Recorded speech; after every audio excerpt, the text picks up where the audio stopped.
Hello Picture House peeps, Nick from Picture House Collective here. So we're ready to install our Facebook Pixel, a crazy looking bit of code into our website. Don't we feel like we're straight out of that 90s film Hackers with Sandra Bullock? Maybe not. So how do we install this code? This is for if you have a WordPress site. WordPress, very popular framework to build websites on, but it's not for everyone. Some people might be on Wix, some people might be on something like Squarespace. Make sure you're on WordPress if you're watching this video. If not, just go to Google. Google is your friend, amigo, and they will help you work out how to install the Facebook Pixel for yourself. But we copy the Facebook Pixel to our clipboard. And as you can actually see, when we've activated our Pixel and we've said, hey, yep, we want to set this up manually, it actually tells us where it goes. So when you actually install this on your website, you know exactly, approximately, or rather exactly, where to look, where to paste this code, because websites are tons and tons of code. That's how the internet works, really.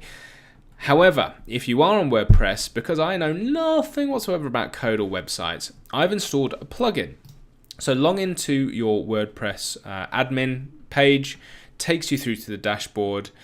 What you want to do is navigate to plugins, and you want to install a plugin called Header and Footer. Now, Header and Footer, if I have a quick search here, so I've got a few plugins to update, but I'll get on that very shortly. So the Head, Footer, and Post Injections plugin, there it is, lets you add code to the header, to the footer of the page, basically the behind the scenes code, without having to actually go in and really dive into that page's code, which you could do via your database and cPanel, all this web stuff. So I wanted the quickest and most convenient way to do it. This plugin helps me. It sits under the settings and header and footer option, rightly so, and pretty obvious. And here you can actually see where the code is located. In fact, as you go back to the Facebook Pixel installer, it says you want to find the header code for your website in between the head tags, front and end tags. So as you can see, it allows me to place this code, or any code really, on every page, which is what the Pixel should do, for the between, or rather before the head section. You can see this is my Facebook Pixel code. You can see it right there. It matches up with this code right there. Pretty cool.